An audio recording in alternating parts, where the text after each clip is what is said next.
Hi everybody, I'm Bob Sunday from Taos Stove. Thanks for coming by and watching the video.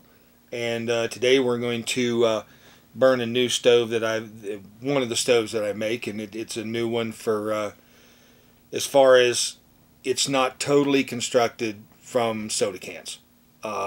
This stove is fabricated from flat sheet aluminum to make the body, and then the base of the stove is made from reshaped 12-ounce beverage cans. I use a process called spinning. It's done on a lathe, and you make a mandrel and that's shaped like the piece you want, and then you take tools and you force the aluminum around it while it's spinning to create the shape. It's a good little stove. It's carbon felt stove. I have a remote feed. The one we're going to burn today has a remote feed. I also make this as a solo where it's just the stove, no remote feed.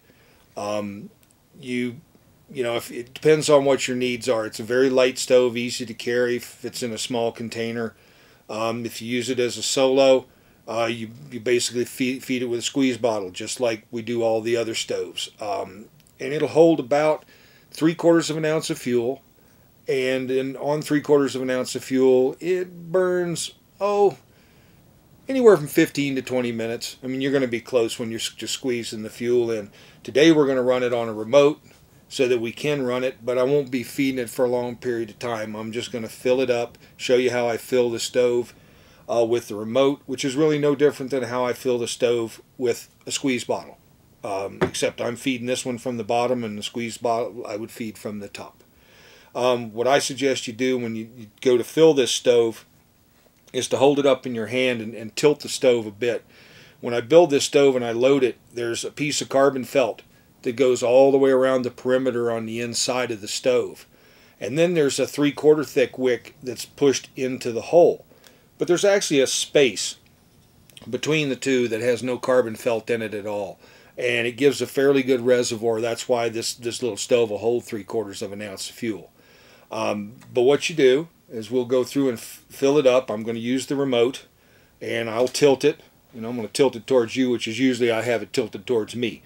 And we'll just start to give it a squeeze and fill it up. And you'll see the felt get a wet look to it. And it's starting to fill. But you just keep pressure on the bottle because the alcohol is coming up right underneath that felt wick, and it has to have time to run over into the reservoir that's around the perimeter. And as I fill it, I'll get to a certain point, and it does want to suck the fuel back out of the stove, but if you turn your bottle over and do it and let the air get back in the bottle, it won't grab as much fuel. As you can see right now, I started with that full, and that's how much alcohol. That's pretty darn close to 3/4, maybe a little bit off. So what I'll do is I'll give it another little squeeze, and real quickly you can see that it turns. So we're going to say that's full, and that's about 3/4 of an ounce of fuel in there. As close as, every one of these stoves is handmade. They're hand shaped, put together. So, I try to keep them pretty darn close dimensionally, and the numbers are close, but one stove may hold 7/8 of an ounce, and another one might hold 3/4. Today we're going to use folding pot stand, which I've showed you in another film, and it sets like this. Excuse me, let me do that so you can see the stove better. It'll set like that. When I'm running this stove, what I like to do is use my pot stand upside down, especially if I'm using a large pot. You can put a beer pot on top of this stand and it will work, but I usually use grease pots. And what I like to do with this stove is I'll flip it over so I'm a 3-point, very stable, and I'll set it inside. The thing about it, what it does is that it doesn't allow the pot stand itself to draw the heat away from the stove. Now I have 3 small points hitting the bottom of the stove instead of having all the metal of that, and it will actually draw the heat away. So, and these will get red hot. So we'll run it like this today. You've seen me in other videos running it flipped the other way, and we're going to run the Jetson. This is a flying saucer stove. We live near Los Alamos, and luckily far enough away from Los Alamos that I don't get too worried about being there. And Roswell's farther, but you know, I live in New Mexico, the land of the spaceships, and so we kind of gone with naming our stoves kind of after space things. All right, let's put our 2 cups of water on there. We're going to do 2 cups of water today, which I feel is kind of the industry standard for boiling. And we're going to set that. This stove you don't have to preheat like you have to do a lot of the stoves that are jet stoves and stoves that have to be primed. It just doesn't work that way with this one. You're not going to draw the heat away and cause the flame to leave. The carbon felt's what's carrying the fuel. You will see though, as this stove heats up, the flame will change in size, and we're going to turn the lights down, and you'll see that when it starts here, the flame is a little small, but as the body heats up and the heat going between the pot and it will start to fume a little bit, and it'll actually get a bigger flame. Using the remote, I do a lot of baking, as you've seen in my other videos, and this we're going to put the timer on. Excuse me for forgetting to do that, but it hasn't been on there very long, so let's go for it. It's a good baking stove. I bake a lot, and this is a great little stove to bake with. You can sit there and fuel, it gets low, you just give it a little bit more fuel. In the future, we're going to be coming out with a drip feed that just, you don't even have to squeeze the bottle. And I'll do a video on that later on when I have that. I'm working on it right now, and using some things I've seen, and we'll show you that in the future. Right now we're going to just use the remote bottle. These are great little stoves. The beauty about running a remote bottle when you're baking is, you know, you need some more fuel, or you want to control the heat underneath it while you're baking. You can let it burn down, and you'll get a lower flame, and it'll tone the temperature down. Or you can keep it full. If you want to stay there and keep it full, you can keep it burning at its max. Let's turn the lights off, and then we're going to get a camera in here and take some photos of the stove as it burns.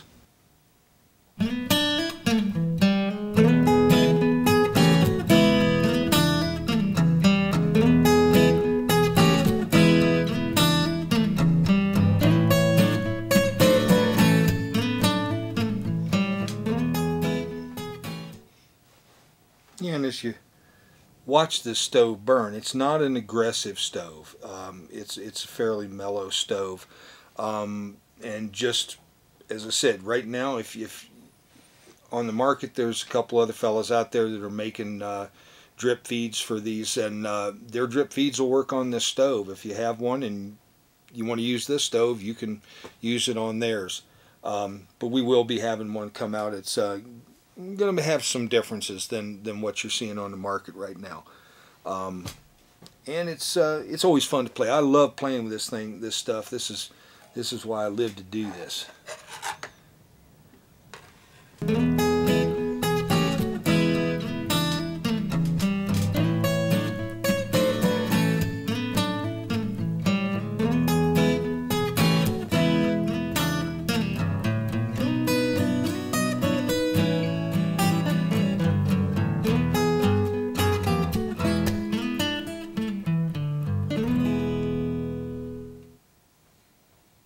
And one thing I did, I just pumped a little bit more alcohol in. I want to run this on an ounce per burn, and that's about what we've put in the stove right now. It just kind of keeps our numbers the same on all the stoves. So we're going to figure that on it, that's had about an ounce, even though it's 3/4. As it burns down, the one thing about it with the feed bottle is that you can just sit there and feed some more, and keep your flame running pretty even. I really do like the remotes. The remotes are nice as far as the drip remotes. This is basically, I would consider this a remote, but it's a squeezing remote. The drip remotes are nice because once you have them set, they just keep the alcohol level at the same spot the whole time. Basically, you're never burning down and then coming back up, and burning down and coming back up. You're going to get a continuous flow of alcohol, and you're going to get a continuous burn that's about the same temperature.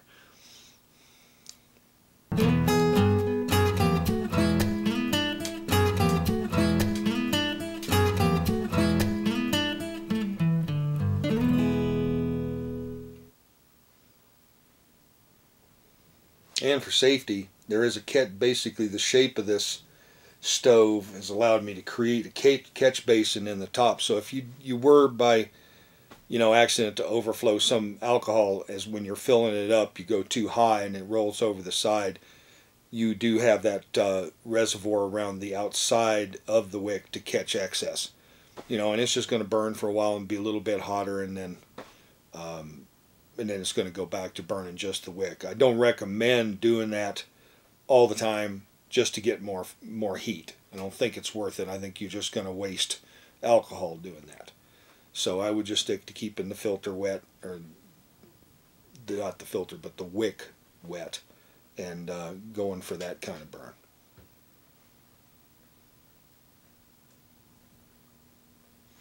Look at it, bummer. Yikes. Right. Yes, sir. And like I said, this is a mellow burning stove. It's not a blowtorch. And actually that's why I would recommend this using a drip feed for someone using for baking.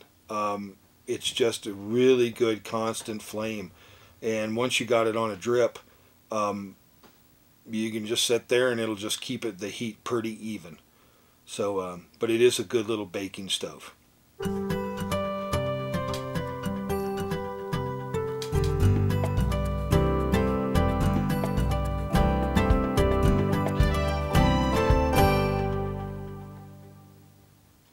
There you go. Starting to hear it. It's starting to make a little noise, and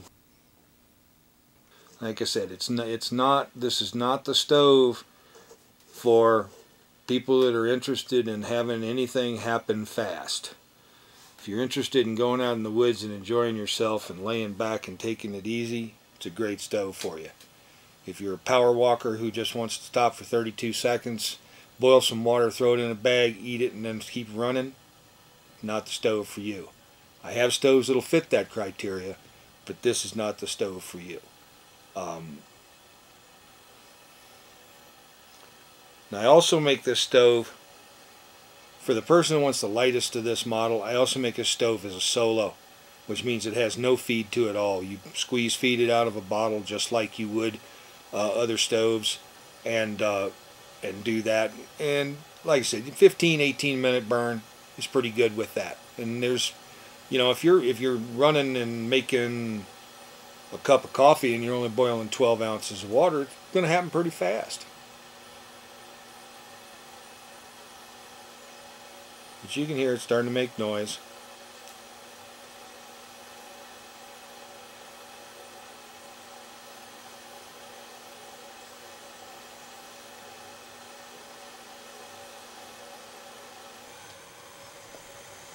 Yeah, we're starting to get a little roll there.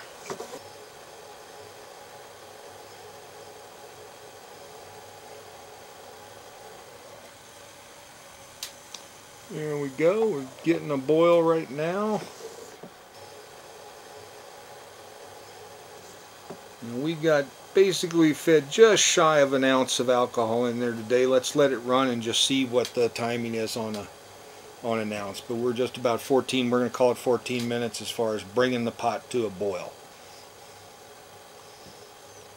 And I will bring this up, and as in other ones, I'm bringing this water to a boil, and I'm bringing it to a boil at 193 degrees. Up here at 7,000 feet, don't have to go to 212 to get a boil. So you're going to find that when you take it down to sea level, or in places that are between 7,000 and sea level, you might find some different times going on, just because of elevation.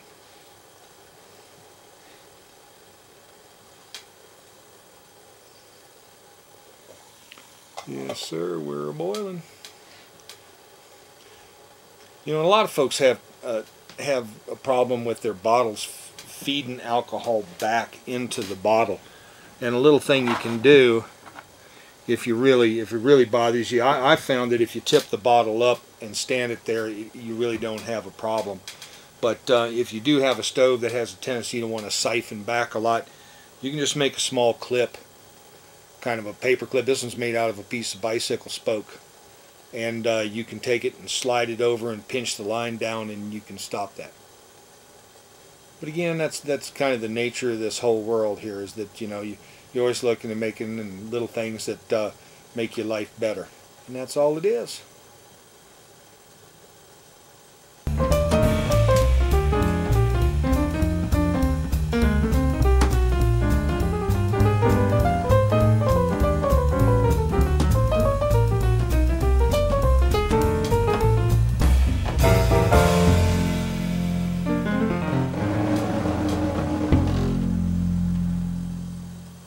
Yeah, today we're going to burn an ounce.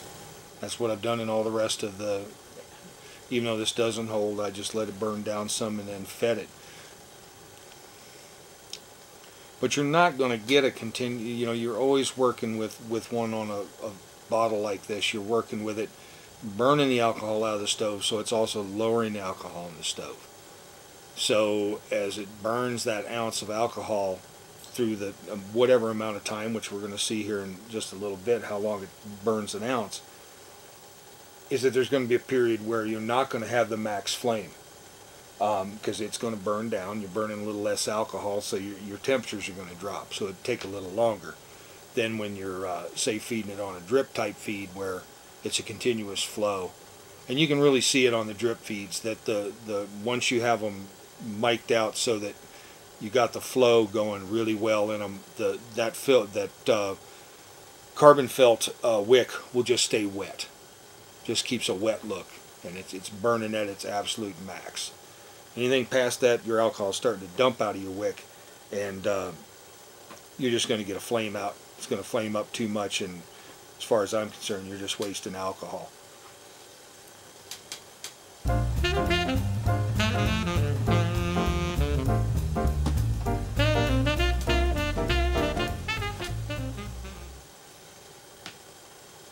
And for those folks that aren't familiar with carbon felt, the one thing you'll notice when you're watching your carbon felt wick burn is that as it's burning down and it doesn't have as much alcohol as it does when it's a full load, you'll start to see a little red kind of glow in the carbon felt where the alcohol has dissipated from that part of the carbon felt, and the rest of it's burning. It starts to glow red, and that's a sign that you're starting to get on the low end of your alcohol.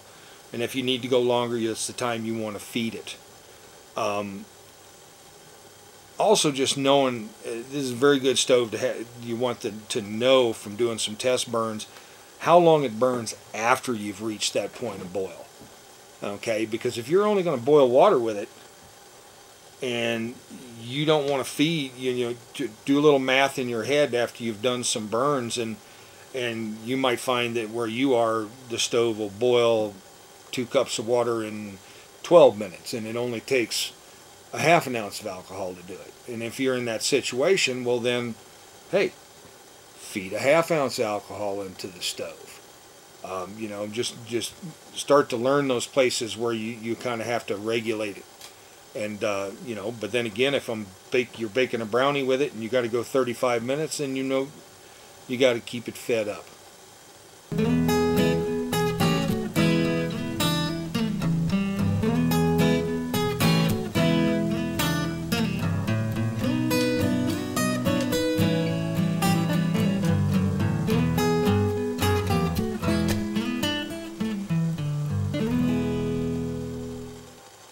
Pretty good long burn off this 1 ounce of alcohol.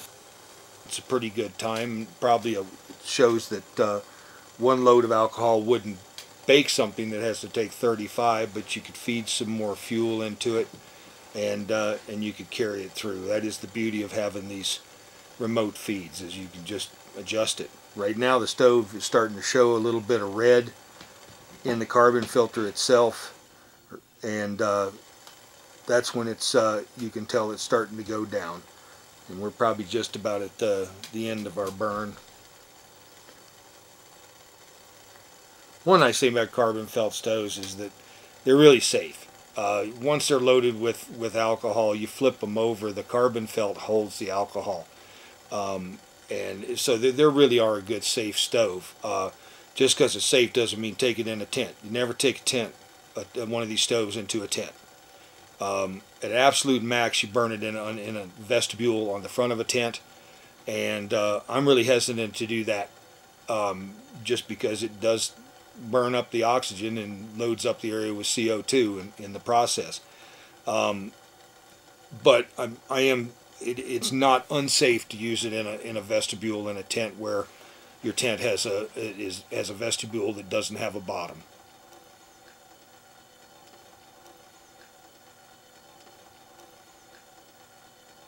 I'd say we're just about at the end of our boil. Let's see what our time was.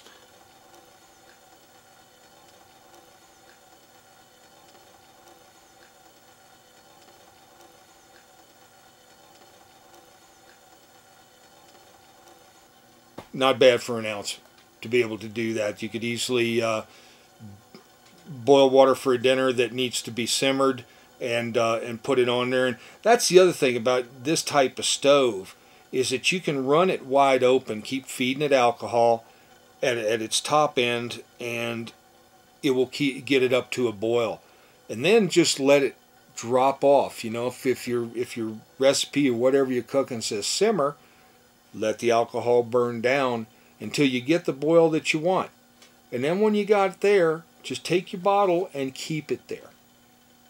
That'll help you. You know, it give you the boil and a simmer. So it's a very useful stove. Plus, I think it's just a downright sexy stove. That's just a personal feeling on my part. Hey, thanks for coming by and watching Burn the Stove today. This is the Jetson. If I didn't say it before, Jetson Remote. Again, I have solos, and soon to be available will be a bottle that'll do a continuous feed. You're going to find, as you watch my videos through time here, that if I have something that I'm doing or I'm using, and it's an idea that came from another maker, I'm going to give them credit for it. I'm not going to stand there and make you think that I'm bringing this all out of my brain. My poor brain's a little too small for that. I don't bring it all. But when I do see something that's an idea, a concept that somebody else, and maybe they haven't taken it as far as I think it can go, I'll take it and run with it. And I hope I have the ability to turn it into an item that everybody can use, and hopefully I improve it. And that's my aim here. As I've said a lot of times, I don't shoot to make the lightest stove. That stove weighs 28 grams. It's an ounce. I think it's light enough. So thanks for coming and watching the video, and I hope you find some stoves that will work for you. Thanks a lot.